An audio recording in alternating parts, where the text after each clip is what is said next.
Hello and welcome to another episode of Educational. I'm Roy. I'm Terry. So we are the podcast that's chronicling our journey through aging as well as our parents, trying to, make it easier for those that come after us. If you're struggling with an aging parent, of course, we have a lot of great guests that can help us with answers, give us some things to look at. We're trying to think about things that, we just don't know versus trying to solve some problems that keep us all up at night. We not only do we talk about our journey, but we have professionals in their field on from time to time. And today's no different. Terry, you want to introduce Merriwether? Mark Merriwether Vorderbruggen, Ph.D., grew up in the wilds of Minnesota, where his parents and grandparents utilized the amazing wild foods and medicinal plants found in local woods, fields, and lakes. The oneness with nature that Dr. Vorderbruggen has known since childhood is the foundation of who he is today. He has a master's in medicinal chemistry. His PhD is in physical and organic chemistry. He is the author of The Idiot's Guide to Foraging. He's nationally recognized foraging and herbalist instructor and creator of Foraging Texas. And I could go on and on and on. But I want you to jump in here. I want to jump into all this. You left off Medicine Man from Medicine Man Plant Co. Sorry. That's the one that yes. And he is the chemist, herbal formulator for Medicine Man Plant Company. Yep. Merriwether, thank you for being here. We're so happy to have you. We had you as a guest on our nutrition show, and today it's exciting that we're going to talk about the aging factor in foraging. Yes, and as I'm approaching old age, it's been something near and dear to my own heart and my own health. So yeah, thanks so much. And I guess what when we talked about this and when we talked to you earlier, it just never really dawned on me about how good this would be for this show. But I think what sparked it was you've got a new blood pressure mix that's coming out pretty soon, and so I thought probably what a lot of us need.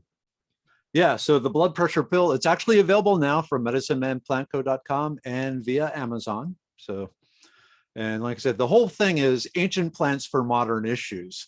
And a lot of the health issues that we suffer from today, whether it be young or getting up in age, a lot of it is due to lifestyle issues because we are maladapted for this modern world. Our bodies are still the bodies of cavemen and cavewomen and are designed for the lives they left, which we are no longer living. Right. Yeah, we were talking the other day about even how not only our bodies change, but also I guess because when we're young and probably a little stronger and a little healthier, our bodies can tolerate a little bit more abuse than once we get older. And so, when things start going wrong, we really need to look at that nutrition and see, what are we doing, kind of sometimes even maybe backing everything out and starting over. But then also, getting closer to the earth, we could take supplements and help us out. But, we really that's why this foraging component is so important, because if we can go out and pick it out of your own backyard or in a forest or whatever, much, much better. Yeah. And I see the supplements, they're kind of a crutch to get you back to a place where you are physically capable of going outside and getting back into nature, or at least a park, and doing more physical, mental, and social activities than you had been doing before. Yeah. So my goal is for you to just take these for a while and then get them to the point where you can do whole lifestyle changes. Yeah. Yeah, and that's so important. Talk to us a minute about foraging. A lot of people, that was a new term to us when we first met you. So talk to us about what that means exactly. Well, it's basically just accessing nature for your foods and medicines. If you think about, the grocery stores that we have now are a modern invention. They're barely 100 years old. And, we had agriculture for, 8,000, 10,000 years, something like that. But before that, you can trace tool making, fire controlling humanoids back 2.5 million years. Wow. And the Homo sapiens had been around somewhere between 60 and 80,000 years. And for most of that time, we were getting our food and medicine from the wild. Yeah. And so there are some of us that still do that, teach that, and believe it really helps people reconnect to nature and has all sorts of other health benefits that we can talk about tonight. Yeah. I think I like what you said, and we are becoming to understand this, that food is medicine. And, there are things that we can do for different things that are going wrong with us. And then again, we can look at what's going wrong with us and maybe trace that back to some foods that we're eating, over processed salt, or So many all this. hormones added into our food that we eat these days. And I guess the more organic you can be about, putting food into your body, the more whole foods and all of that, the better off it is. And so foraging, oh my gosh, that's the raw form right there. Yeah, I like to say, you mentioned let food be thy medicine. I go one step farther and say, let gathering food be thy medicine. Oh, But if we can, one of the things I like to point out for people going back to the caveman bodies in a modern world is back then, the desire for calories was huge. We couldn't just go to the McDonald's and get a milkshake and have 2 days worth of calories in a cup. Right. And so we evolved to basically be hardwired with sensors in our stomach. When we eat something that's high in calories, it triggers a thing in our brain that says, hey, this thing you're eating, eat as much of it as you can, because you don't know when you're going to get it again.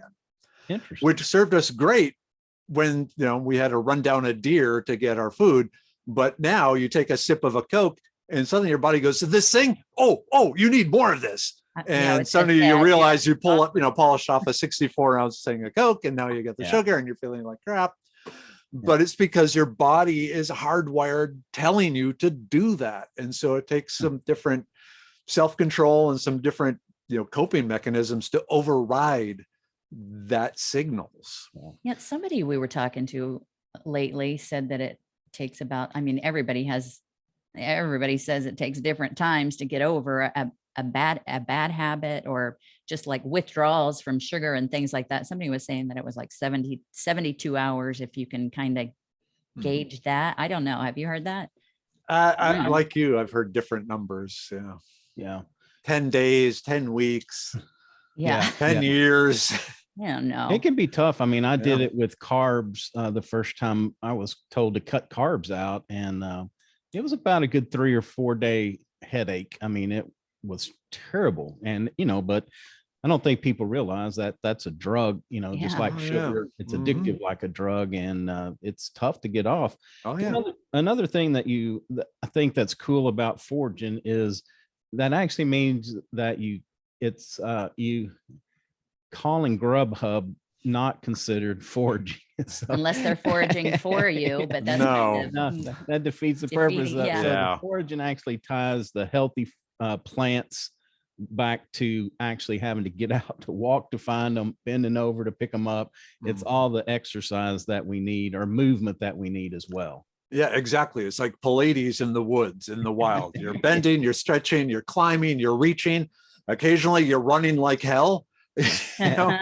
So it's an overall physical exercise. And along with that, there's some really key things that occur that people don't even realize, but have been studied and proven. And we're going to go sideways for a second. We're going to pop over to Japan. Okay. If you look at the demographics of Japan, they have the oldest, demographics in the world right now. Their pyramid is very inverted. They have lots and lots of old people, not many young people. And so for the last couple of decades, they've put a lot of effort into studying how can we keep this, these generations of elderly people healthy and requiring fewer of our resources, because we don't have the resources for them. Right. And one of the most fascinating things that came up was the more time that people spend walking on uneven ground outside, the overall their health is. And you go, why does walking on uneven ground help? And it goes back to evolution. So we did not evolve on flat floors and flat pavement. We evolved walking on slippery, rocky, trippy sort of things. And so our brain is designed to be constantly sensing what we're walking on and adjusting our body. Okay, so what effect does this have? Well, that constant sensing and adjusting the body, that is exercise for the brain. that it is good as doing Sudoku or, puzzles or anything like that. It is exercise. Anytime you're using the brain, well and strongly, it is exercising the brain, which holds off dementia and all that sort of thing. So it keeps the brain strong and sharp, walking on uneven ground. Another thing it does is it helps with your overall sense of balance. Yeah. And so you can handle slightly more slippery surfaces. One of the big issues as you get older, like over the age of 70 or so, if you fall and break a hip, that's practically a death sentence. Exactly. And so by having improved sense of balance from walking on uneven, loose, gravel and rocks and things like that, slippery mud, that improved sense of balance sticks with you. Yeah. And you're less likely to break a hip. And then the last thing, you are getting a good workout on your core muscles while you're out there walking around, and just the core muscle exercise. And there's a real good correlation between core muscle strength and overall health. And just, again, helping support the balance, helping support breathing, deep breathing, posture. Also walking around, you are getting the lymph and the blood flowing, so you're going to have less problems with the blood pooling in areas. You're getting the blood delivering the immune system all over. So just walking around on uneven ground helps a lot. Yeah, and there's also the makes evidence about lowering stress. So we kind of feel, I do that, if I'm working on a problem and I get stuck or just, get a little frustrated because it's not coming to me. Writing is another one that, I can get 3 or 4 good paragraphs and then it's like, what am I trying to say here? Sometimes just actually getting up from the desk, taking a 10-15 minute walk, it really clears your head. And I could come back and be so much more creative and problem solving than I was prior to that. Most definitely. And again, especially if you're out, in a park or someplace more natural, they've shown that it really helps all sorts of things. Again, going back to the evolution, your brain is working, walking on this uneven ground, but also once you're out in the wild, it immediately slips back into caveman stage and going, okay, is there a saber-toothed tiger around me? Is there another guy with a rock, going to sneak up on me? So your brain is starting to scan everything around you with your eyes, your ears, your nose, the hairs on your arm. It is picking up which way is the wind blowing, because you want to be walking into the wind, because if you're walking into the wind, the creature isn't going to smell you. So you might get a chance at a deer or a raccoon or something to eat. And so it's constantly analyzing with all your senses. One of the things I really like doing is taking people on night hikes, and about every 10 minutes we stop somewhere, have them close their eyes and just start smelling the air. Yeah. And I say, okay, how many different smells can you smell? And at first it's like one. It's like, okay, now examine that. Don't try and identify it. You're not going to be able to, tell what the smell is, but how many different smells can you actually pick up? And by the end of this, they've realized, wow, if you've put some time to it, you really can smell your environment. In the modern world right now, our goal with smells is either to get rid of them or make them smell pretty. There's no in between. We don't use it to analyze our environment, but we used to. And that the most direct connection between the brain and the ecosystem actually is the nose. Yeah, and it's interesting because we actually live in an environment that looks very much like the background that you have. And, we actually have to do that for safety still, because 2 things that we can definitely smell: copperheads and water moccasins. Stereo. They both have a distinct smell. And, especially when we had an incident where luckily it was at the tip of the ear, but one of our dogs got bit by a copperhead. It was kind of at the back of a tree and she stuck her head around there and it got her, but she's safe and she's okay now. Yeah. But, we were lucky. But that's one thing that, sometimes you go out and it's a distinct smell. If you've ever been around one. Yep. Exactly. Way too many. Yeah. Yeah. Well, then as you head out west, you run into the mountain lions, and they also have a very distinctive smell. Oh, really? Okay. Yeah. I don't want to smell that. You don't. You really don't. Yeah. I didn't want to smell or identify the smell of a copperhead either, but here I am. So what about I'm going to impress you with some things that we've learned over the last couple months, but cool. we are, well, I'm going to say my opinion and then I'll let you answer with yours. I think some things we've learned is that we are an omnivore. We are neither a carnivore nor just I don't know what they're called, plantivores, whatever. Herbivore. Herbivore. Yeah. I knew that one. Yeah. And some of the explanations that Plantivore. we've got is that it's our mouth. If we were carnivores, we'd have more fangs type teeth, and then our digestive system is too long or short. One of them, yeah, too short. Yeah, and then vice versa. We're not just plant eaters because our teeth still aren't correct for that, and then our digestive system is too long for them. So anyway, there's a lot of evidence, and I may have that twisted backwards, but there's evidence out there that we truly are the omnivores. Yeah. And let's go with the digestive tract first and compare our digestive tracts, the digestive tracts of the humans, to those of our nearest primate cousins, if you will. Okay. Their digestive tracts are extremely long, much, much, much longer than ours. Because with their plant-based diet, they are eating lots and lots of plants, and it just takes a long digestive tract to break all that down. Now, the thought was part of it is because we mastered fire. Again, like I said, there 2.5 million years ago, before Homo sapiens were Homo sapiens, certain hominids figured out how to make and control fire, cook food.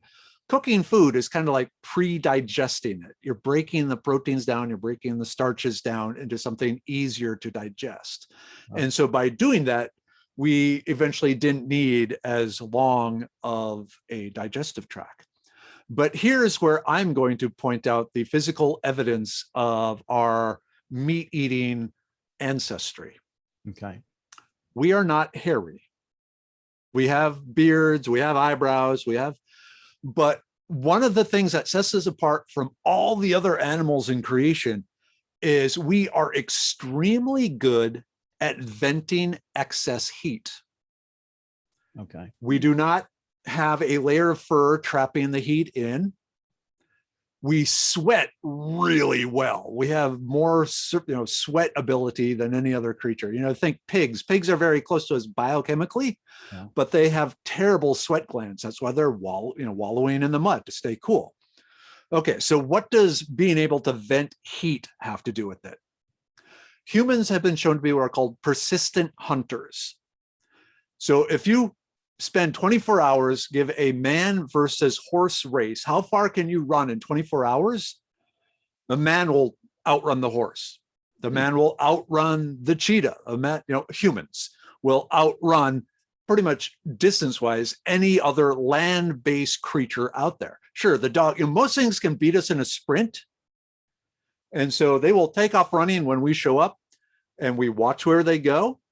And we start running after them, and the animal thinks, okay, I escaped it. They lay down, and then here we are with our pointy sticks, and it gets up and starts running again, and runs really fast and gets away from it. Okay, good. And here we are again, running right after it, and it just happens over and over until we wear the creatures out. Because meat and fats and organs, and just don't think meat. You got to think the entire animal. Mm-hmm. And let's go sideways. Well, let's go this way now. Now we're going to go lost at sea. Bear with me. This applies to all this. There have been a number of cases where people have been lost at sea. This is a common, being lost at sea is fairly common. Being lost in the sea in a little life raft with a fishing kit is fairly common. And they've shown that people, they're lost at sea. They'll be out there for months. After 6 to 8 weeks of catching fish and eating fish, and just eating the meat of the, the meat of the fish, sushi, basically, they describe it as a switch gets flipped in their brain. And now suddenly they're looking at the fish eyeballs and thinking, oh, those look really good. They're looking at the fish guts, the liver and the intestines, and thinking, oh, baby, I want some of that. And it's like suddenly the mind has alerted, hey, there are nutrients in the fish's brain, in the eyes, in the guts, in the skin, that you need. You're not getting all of it just from the meat. You need all these other things too.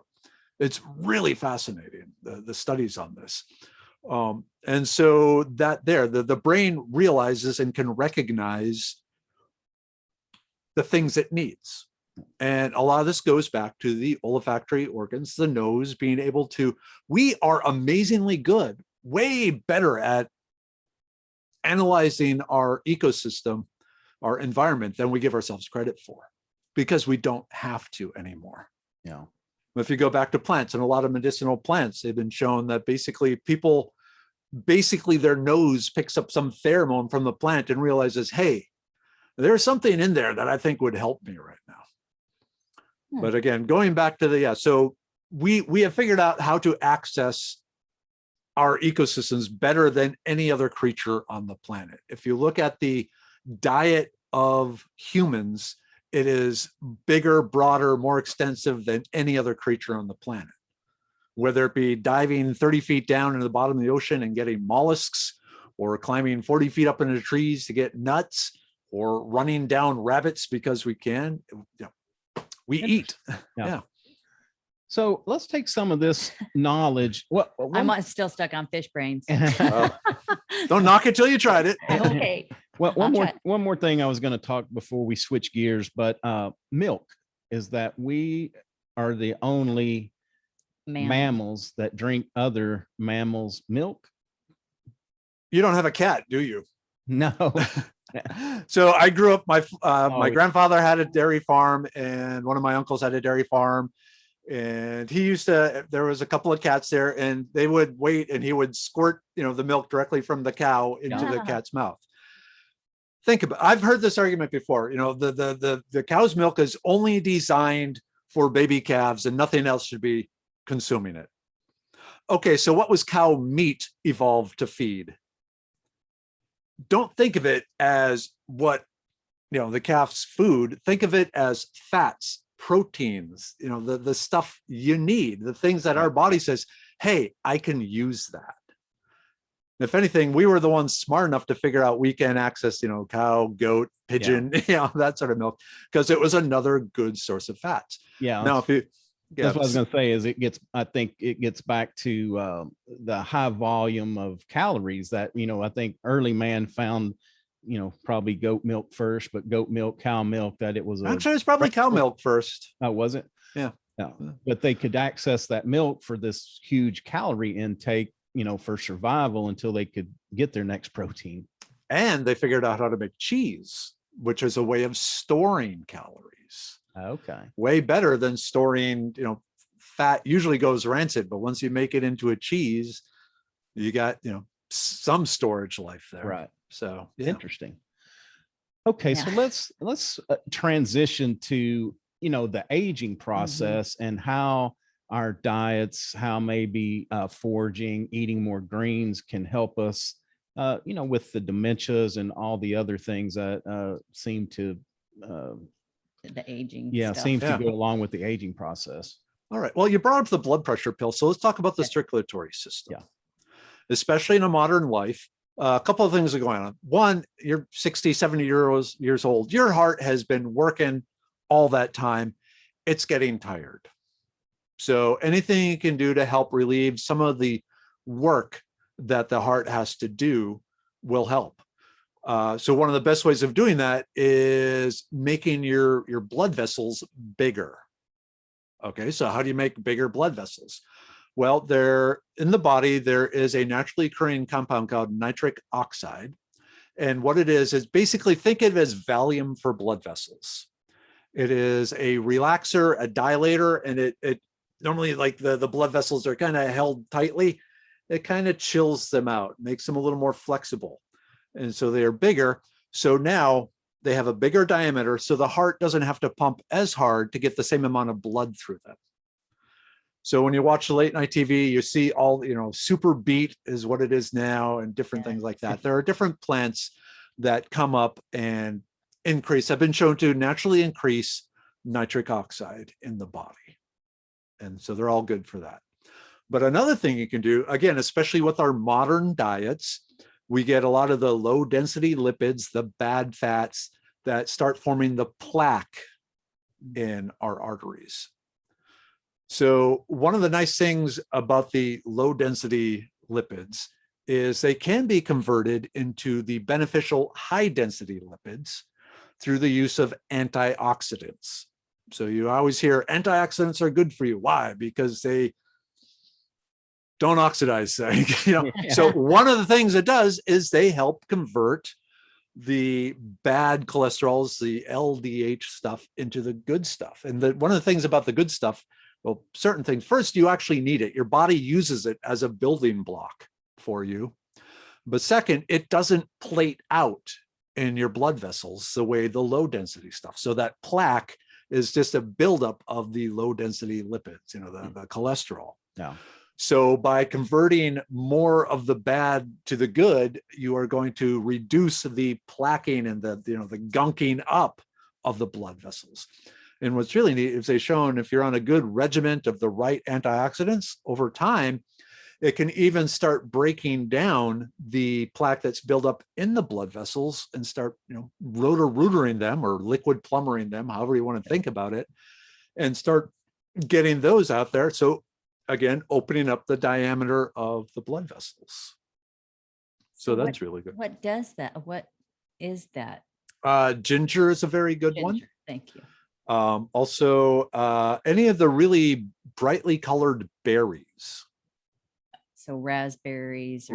Blueberries, grapes, the purple grapes, things like that. Okay. Beets. Not beets. Beets. So beets have the nitric oxide type stuff in them. Yeah. But they're also high in starch, which then the body goes, ooh, starch. Let's store this away because you might need it later because you're just sitting on the couch right now. Obviously, you don't need it now. What about things like what are the ones that we use? Turmeric a lot, and then what's the other one? Cumin. Yeah. So those. Both of those. Okay, so those are anti-inflammatories.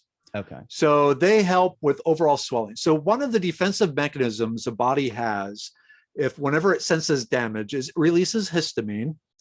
The histamine then triggers all the cells in the area to kind of puff up and swell up to try and stop bleeding and prevent any infection. So it's just like, a defensive mechanism. They get puffy and fat and go, okay, nothing can get in, nothing, can get out.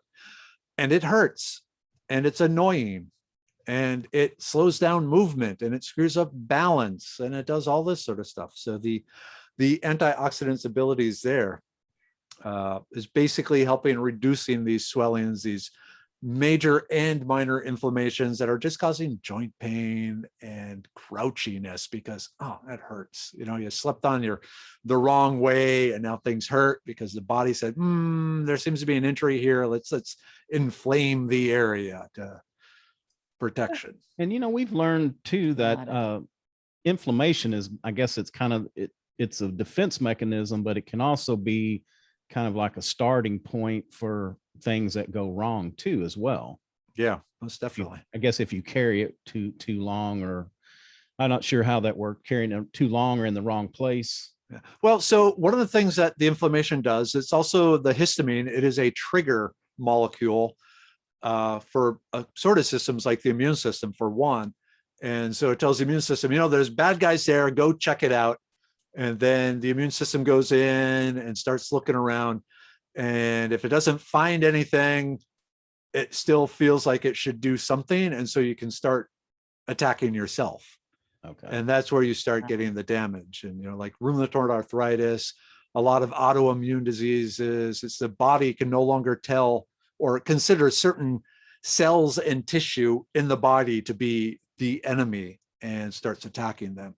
And the triggering event is the histamine inflammation reaction. Okay. The something else is allergies. I have seemed to, my allergies didn't come on until adulthood anyway, and then now it's gotten worse. But I feel like a lot of it, I haven't got it checked out, but I feel like a lot of it is food based. Do we tend to develop these allergies to food? Okay, so let's talk about poison ivy for a second, because the reaction from poison ivy is an allergic reaction. That's why some people can roll around it and not have an effect, and other people will look at a picture of it and they're suddenly covered in blisters. So there is a compound in poison ivy called urushiol, and it has this big fatty molecule that likes to glom onto cells, specifically the proteins on the surface of the cells that tell the rest of the body, hey, this is me. So it says this little flag, flayed in there that says, hey, I'm you, don't attack me. Well, this poison ivy stuff kind of gloms onto it. So now the immune system is looking for not you. That cell that is you, the identifying protein is covered by the urushiol. And so the body goes, wait, that cell's an enemy. And it kind of finds all sorts of lumps on the surface to make antibodies too, and starts attacking that. Same sort of thing going on with the food allergies in a way. It's usually a protein type issue. There are proteins in the food, whether it be plant, animal, fungus, Twinkies, completely man-made, things like that, that start just interacting with the body, glomming onto the body just randomly. And the immune system at this point, you have so many antibodies that you've built up over time that it starts finding things that accidentally match this stuff and starts going. And once an antibody sees something, so we'll go back into you have raw antibodies your body is making. It's just throwing a bunch of Lego bricks together in a strange structure and releasing it out in the body. And eventually the strange subject or structure may accidentally fit this invading species. And the body goes, aha, I need to make more of these. And so it does. So there's some randomness in here. But also a fairly strong immune system means you're good at producing these white blood cells. One of the things, again, going back to the poison ivy, if you do have a minor sickness and your body is already looking for enemies, it's been primed, you have a cold, you have one of the minor levels of COVID or a flu or something like that, your body has been alerted there are enemies inside you. And so it starts looking for these enemies. And so if you have a little bit sick and you drink a milk and and have all this sort of stuff, and suddenly some of those proteins are just kind of hanging out on a cell, and the body goes, aha, Yeah. and forevermore. Yeah. Because now it says that I've decided that is the enemy. Interesting. Okay. Yeah, that makes I get that now, Will because you say that again? Just like you did. Okay, so your body, there's the protein hanging out there, and the body hey, that's not me. Ah! Oh my God. Yeah, I give a lot of talks at high schools. I and was gonna stuff, and say so you gotta talk to kids. Oh yeah. Well, I mean, and us too. We're just sitting here. Yeah. Well, that's one of those things you do with the bright light in front of you. That would really make another good wall hand puppet thing. It's funny. So I have my own show, and every morning, and one of the things on there is the puppet show of horror, where I some recent encounter I had that was just like, oh my God. And so I'll just grab whatever plants are available and reenact the encounter with plants. And so I've found I am best represented by a wild onion. So yeah. Oh, that's cool. Okay. Well, so while we're kind of on the immune system, so a lot, 80% or so, I guess, is in our gut. Is that where that starts? Okay, so let's talk immune system. Okay. You have what's called the innate, which is non-specific. It just is a general zone defense. This is things like your skin, your mucous membrane. So inside your nose, your mouth, your throat, your whole GI tract, there are antibiotic and antiviral compounds in there, because when you inhale, you're going to be inhaling bacteria, yeast, microbes. They get stuck in the mucus, and then these non-specific antibiotics and antiviral compounds attack and destroy them. If they are unsuccessful, if the innate form is not able to destroy them, then they activate the specific or active immune system. And that is when you think of the immune system, the white blood cells coming to charge, that is the specific, and they are figure out. So one of the things the innate does is, when it's first attacking the whatever, like you get a cut and you have non-specific macrophages in your blood, in your lymph, that start just attacking any bacteria. They don't need to be told to do it. They just go and start doing it. But while they're doing it, they're ripping it apart and then wearing the bacteria's skin on their skin as trophies.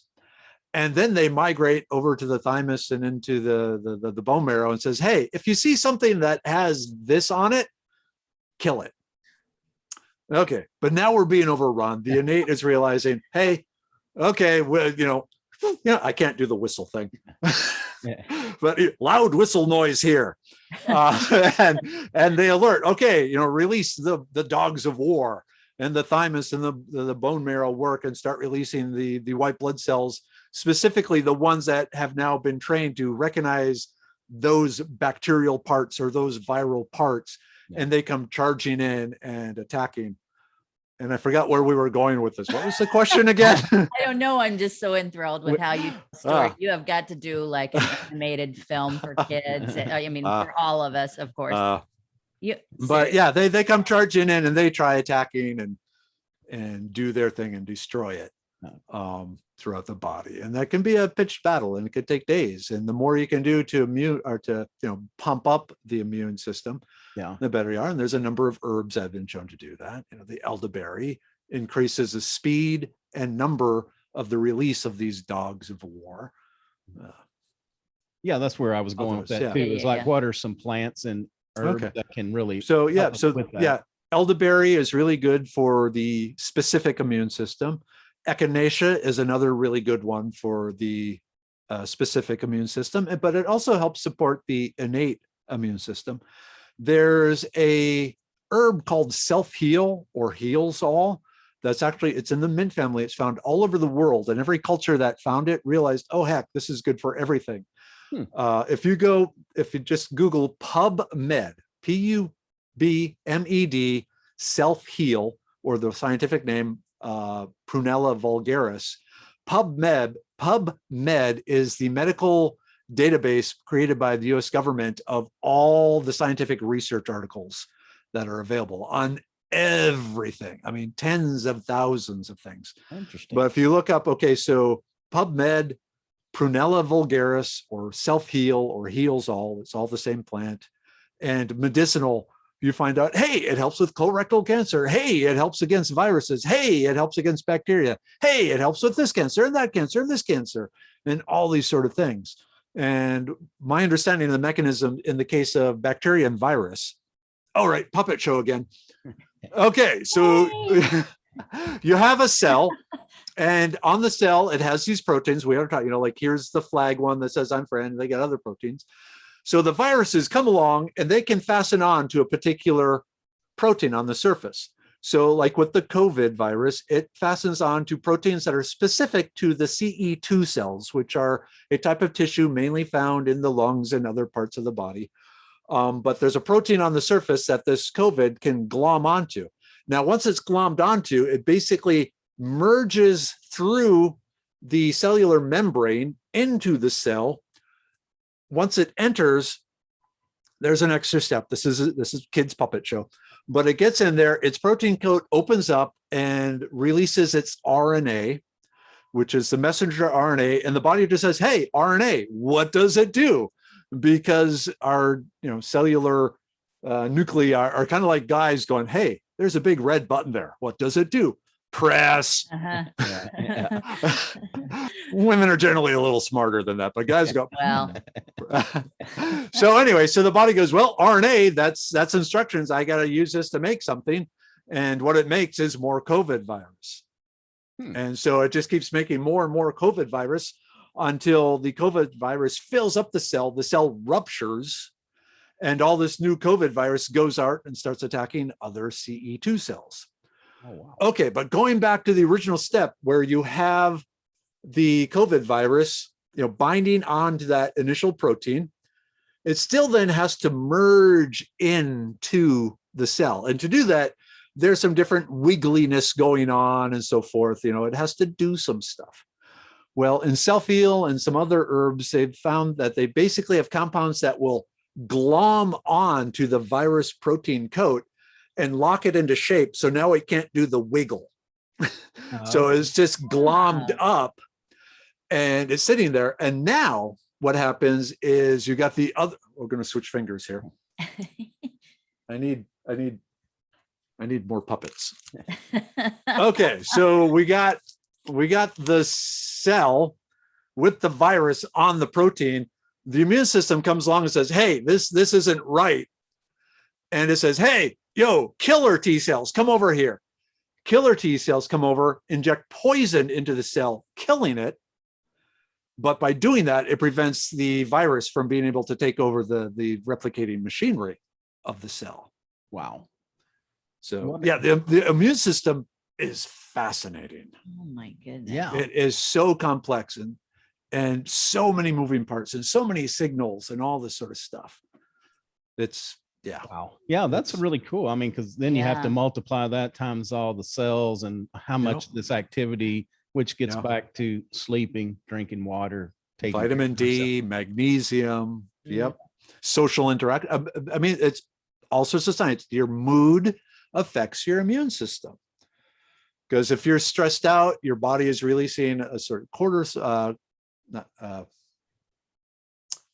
mind blank. It's been a long day. Cortisol? Anyway, yeah, it releases all sorts of stress chemicals that in short term are designed to protect you, but day after day after day, if you're constantly releasing them, they start damaging the heart, they start damaging the body, they start interfering with the immune system.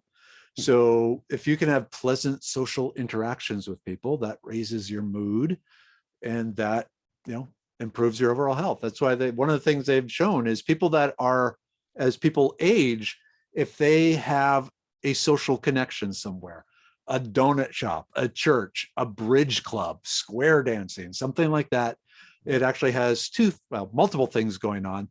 But one is you're just having a social interaction. You're feeling part of a group, which again, going back to our evolution, that's how we evolved, to be parts of small groups where everyone is kind of looking out for each other and knowing they're caring about you and they know you care about them. That does wonderful things for our brains. Yeah. And then again, with the interactions, that lifts the immune system, you're better off. So Right. that was one of the big problems with the COVID, and everyone, you got to lock away and you can't be involved with it. That was the worst thing they could have done. Yeah. Except maybe put all the COVID patients in the senior citizen centers and They tried that in New York. Yeah. and California and Minnesota. The places with the really big death counts. Yeah. Yeah.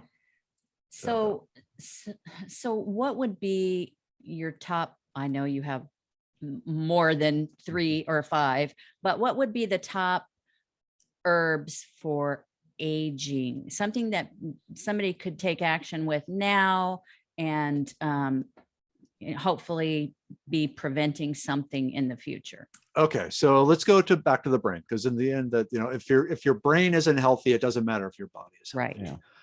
And as you age, you start to get a little fuzzy on the edges. I had the brain fart here a second ago. Yeah. So herbs to help the brain. One of the big ones that most people probably have in their kitchen is sage. So sage has been shown to help with memory, recall, and attention. Back before I started Medicine Man Plant Co., every morning I would put about an 1/8 to 1/4 teaspoon of dried sage in my coffee grounds when I was making my 3 cups of coffee. And so that would just help with I call it mental energy. Yeah. So just help stay focused and aware. Things you may not have in your kitchen cabinet, but I can hook you up with is lion's mane mushroom. And there's some really fascinating research on that. It's actually been shown to increase the number of neural connections between brain cells. So the beta glucan chemicals, they trigger growth of neural connections in the brain so you get more brain cells connected to one another, which also helps with memory, recall, creativity, things like that. One thing they found also, that if you take it in the evening, you may end up having very vivid dreams, which if you're a happy person that has happy dreams, maybe a good thing. If you're a stressed out person that has a lot of nightmares, maybe not such a good thing. Right. No, Yeah. that doesn't sound fun. Yeah. But again, another herb that's really good for the brain is ginkgo leaf.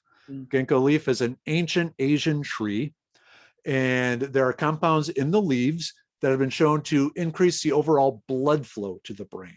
Okay. So by bringing more blood to the brain, you're bringing the oxygen and the glucose you need to think. Thinking is, requires energy. It's like, doing jumping jacks. Your muscles need oxygen and glucose. Same with thinking. If you are thinking a lot, you need oxygen and glucose. And the more you can get there, the more clear your thoughts are, and the longer you can think these clear, strong thoughts. Okay. So yeah, and of course I put all three together in the brain pill for the Medicine Man Plant Co. Just saying. Oh, okay. Okay.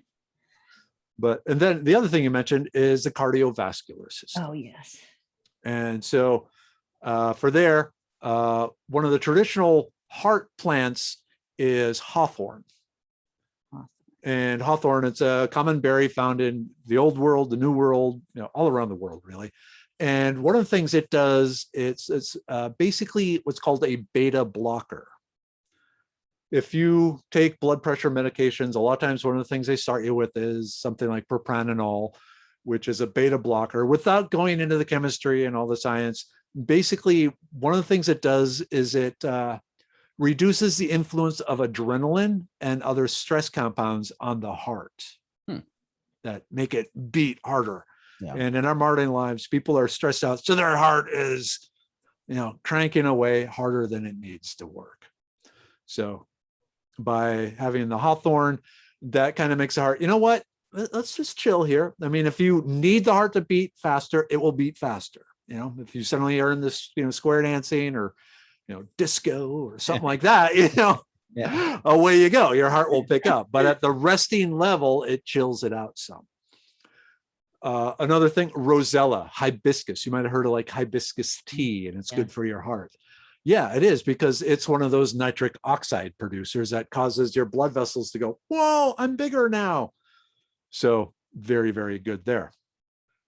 And then ginger. We talked about ginger helping convert the bad cholesterol, the low density lipids, into the high density lipids. Ginger has all sorts of amazing antioxidants in it that help break apart, or break down the low density lipids. Also digestive aid, anti-nausea, all sorts of side benefits there too, that help with some of the other ailments of aging. Okay. Throw me a health issue and I'll tell you the herb. Well, one thing I was going to ask before, because I'm sure we can throw a lot at you, but like you said, you put the powder form, I guess, in coffee. Sage, so ground it. what is the does cooking with the herbs, does that reduce their effectiveness or cook out the goodness? No. So that's a common misconception that if you cook food, you remove all the nutrients. There are some nutrients you remove, like vitamin C. For every minute vitamin C is exposed to temperatures above 184 degrees Fahrenheit, you lose 10% of it. It's a very reactive molecule, which is why it is so necessary. The body uses it as a cofactor in all sorts of chemical reactions inside the body because it is so reactive, but it also makes it heat sensitive. Whereas other minerals, molecules, and so forth are actually stable up into the 400s. Oh, okay. The basic, the physical organic side of me, basically you have to start heating a lot of compounds up into the 400s to really start getting them to break apart. Okay. So yeah, because that's what we do generally with like I can't even remember what they are. The cumin and the turmeric.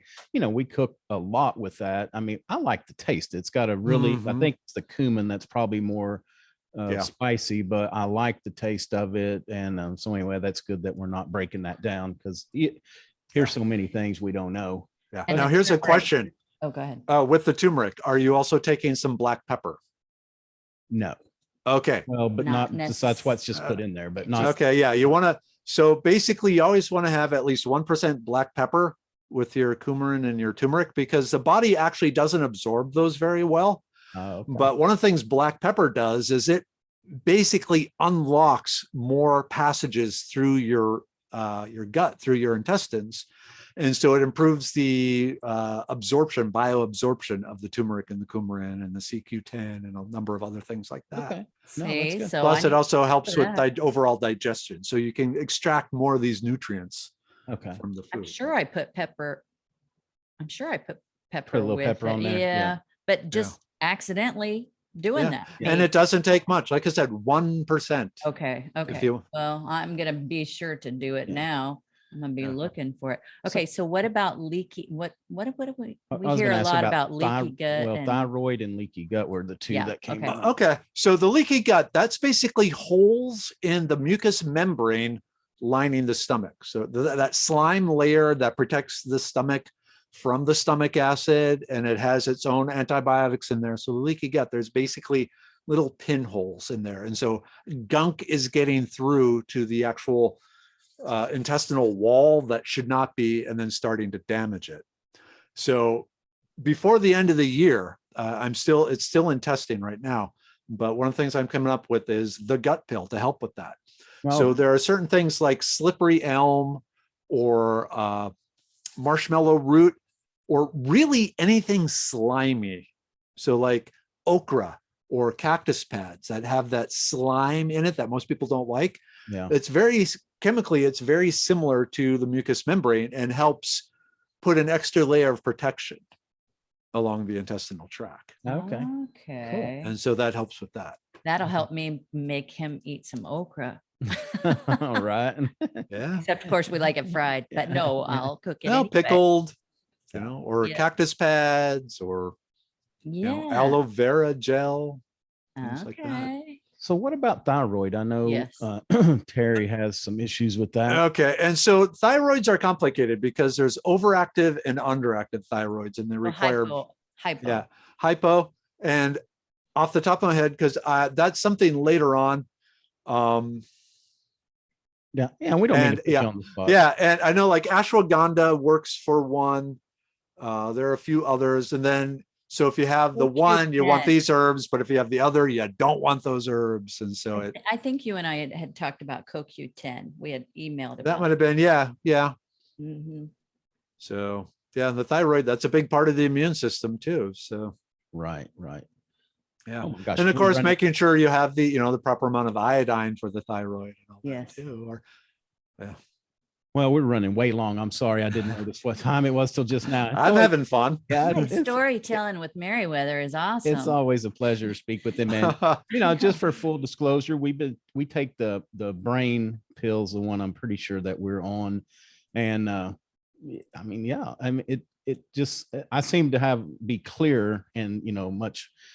I noticed a difference. I mean, I didn't have as much brain fog. I was just able to concentrate for longer periods of time. Of course, I've run out, so I do need to reorder.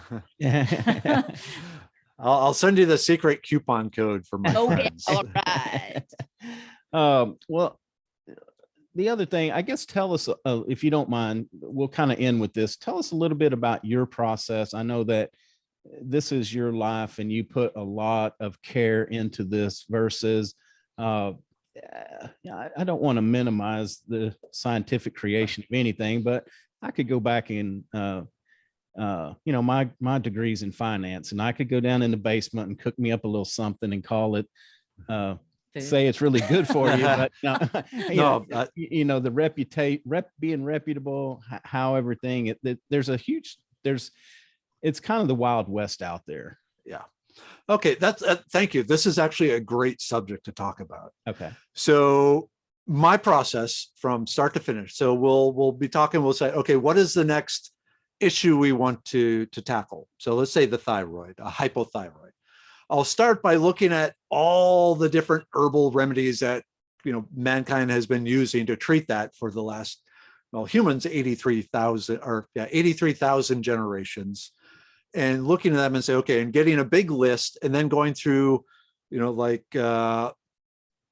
one of the big things is what are its side effects? Because herbs have side effects. And are there side effects I have to worry about? Are there dosage issues? Are there interactions with modern compounds, modern medicines that people are on? And from that, I get a list of herbs that I say, okay, now we're not going to mess with those. Those are not for just someone popping pills. You know, they're something you would need the actual hands-on guidance by an herbalist with. So we'll not use those. Okay, now we have these. So now I bring forth my scientific background, you know, my medicinal chemistry, my physical organic chemistry, and say, what is the science on these? Is there enough science behind these plants for these issues to say, yes? I mean, my name is on each bottle. I got, you know, my signature, I don't know if you can see it, is on each bottle. So I'm making you a promise that this will do what I say it does. Yeah. And I base that on the science. So I pick the herbs that have science, and I try and find, well, the next step then is, okay, how much do I need? Can I get enough of these plants in 3 or 4 capsules to actually have the benefit to someone? I aim for someone between the average American between 165 and 200 pounds. You know, how many, will it take 12 capsules? Okay, we're not doing that. You know, can we get it down to 3 or 4 capsules? So then, are these herbs commercially available? Okay, good. Where are they available from? US, Europe? Okay, good. So now I have a toll manufacturer that does, you know, medication, prescription drugs, all this sort of thing too, but they also have lines dedicated to these herbal things. So I send them the formula and say, okay, this is what I want to make. How much is it going to cost? And they will send me a price. And then if it works out, if it's something I think the market can handle, they will send me, you know, a bunch of they'll make me samples. They'll make me about 10 bottles worth, which I then go to my fans and say, okay, who has gut issues? Who has blood pressure issues? And I'll say, okay, I need you to try this for 2-3 weeks, report back to me. And, you know, do you get the results? Like with the gut pill, I sent it out the first formulation. People liked it. They said, yeah, it really helped. I felt better. My stomach was causing, you know, less problems. Yeah, it was good. But in the back of my mind, I was going, okay, you're saying it's good, but you're not saying, wow, it changed my life. So I reformulated and sending the new ones out. And now hopefully I'll get the, wow, it really changed my life sort of effect. Okay, so now we have the formula. And now the toll manufacturer, they're the ones that actually procure the herbs, the mushrooms. And I have trust issues. I have serious trust issues when it comes to someone making something for me. And so they get the herbs in, and then the first step is I have it sent out to a third party to get tested genetically for fillers and gunk that's not supposed to be in there, you know, like sawdust and, you know, crap like that. Heavy metal testing, pesticide testing, herbicide testing, bacterial and viral contamination. So before they are allowed to blend it, it needs to pass those tests. Okay, so now they got it, they blend it, they put it in the capsules, and again, okay, now send it out again, because you never know, something might have been left, something, you know, someone skipped on the cleaning, whatever. So it goes through all those testing again. Once it passes those, then it gets put in the bottles, labels, sealed, all that. And then they send 3 more bottles out because there was another manufacturing step in there. So they send the 3 bottles out, get those tested again, third party, all the 5 things again. Okay, we're good. All right, ship it. So that's one of the things. It is a premier product. It undergoes immense paranoid testing to make sure at no step does it get contaminated. Yeah. I put it in glass bottles to avoid it leaching anything from plastic. Yeah. Plus the glass is more recyclable and all that sort of thing. And then a lot of people, after the bottle is empty, they'll take it and they'll put their other stuff in there, or they'll put their kitchen herbs in it. There's a whole craft thing now of reusing the Medicine Man bottles because they're pretty, you know, they things are like that. cool. And the labels are cool as well. They really are. Yeah. The new mason jar, the modern mason jar. Maybe people will use it like that. Yeah. Oh, there. Yeah. And that's yeah. one reason that number one, we like having you on the show, but also why we use your product, because we trust the science and we trust the process. And I think that's something you have to be so careful these days, because you need to make sure what you're getting. Let's Yeah, put it so that way. many things are added in, and we have no idea until we start, Yeah. years later when we start coming down with things. It's like, Mhm. wait, Yeah. Yeah, and What I have 20 plus years in the chemistry business, formulating products, first for the oil field, then consumer goods, and finally Medicine Man. And the companies I work for, they always had toll manufacturers making it. And one of the things I learned very quickly is don't trust any of them. Yeah. Test, test, test, test, test. Yeah. And that just, yeah. Well, that's awesome. Well, thanks so much again for taking time, for being so gracious and giving us so much time. It's good. We love talking to you, and the puppet. oh my gosh, that is so fun. Right, yeah. I mean, I could. It embarrassed my kids when I give talks at their classes. Oh, but, please show them this too. uh, All right. I love it. So what is a habit or tool, something that you use every day that you feel adds a lot of value?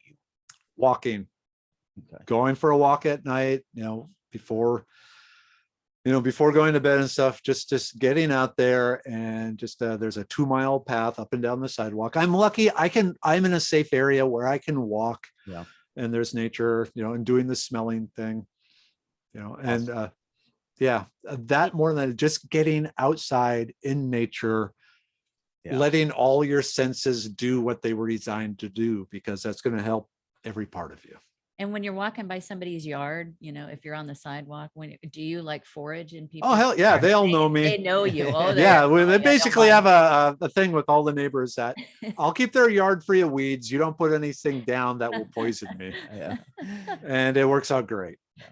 One thing too on the walk, and I used to walk a lot with headphones, and now I've tried to quit doing that, because I really feel like that sense of hearing, listening to the pleasantries out there. And we're so lucky where we live that when we go walking, it's always an adventure to see this or see that. The other cool thing about getting out is things change every day. If you pay close enough attention, it's just not the same.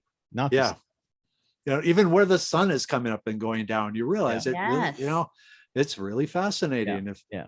It's like time-lapse photography. Everyone loves seeing those, the mushroom growing. If you're out walking every day, it's the same thing, but your whole neighborhood. It's awesome. Yeah. Yeah. And we, where we live, I didn't realize this till a few years ago, but we could really tell the pitch of the earth, because in the wintertime, the sun is coming through a window on the side of the house. And in the deep summer, it's coming through a window on the total opposite side. Mhm. And it's just amazing. The little, I knew that it changed a little. I never knew exactly how much, but it's A lot. really a lot. Yeah. Right. Yeah. It's more than 45 degrees or so, really. Yeah. All right, Merriwether. Well, tell people how they can reach out, get a hold of you, get a hold of Medicine Man. Yeah. So for the medicinal plant side, that would be the medicinemanplantco.com. On there, also on Facebook, Medicine Man Plant Co. Facebook, Instagram, Plant Co. I recommend the Facebook because you can have a more interactive experience. You can click on links and stuff. I try every day to post some little video that I've created about things, or some articles to caveman lifestyles, things like that, what we know. Because I'm fascinated by our ancestors, not just the plants they use medicinally, but their entire life. So there's that, medicinemanplantco.com. And then more on the edible plant side, foragingtexas.com and Foraging Texas on the Facebook. And again, all sorts of stuff there. I've kind of separated. I do, if you want the food, you follow the Foraging Texas. If you want the medicine, you follow the Medicine Man. Okay. And I guess you probably had to stop as we came through COVID, but are you still doing some of the demonstrations where you get out and take groups walking? Yep. In fact, this Friday I will be in Dripping Springs outside Austin. So yeah, in the morning I am teaching foraging and wilderness survival to a summer camp. And then in the afternoon, I'm doing a Zoom presentation and then a walkabout for the library. But yeah, now that we're entering August, September, things are cooling down in Texas. Yeah. Basically, I have 2 weekends where I'm not teaching between now and January.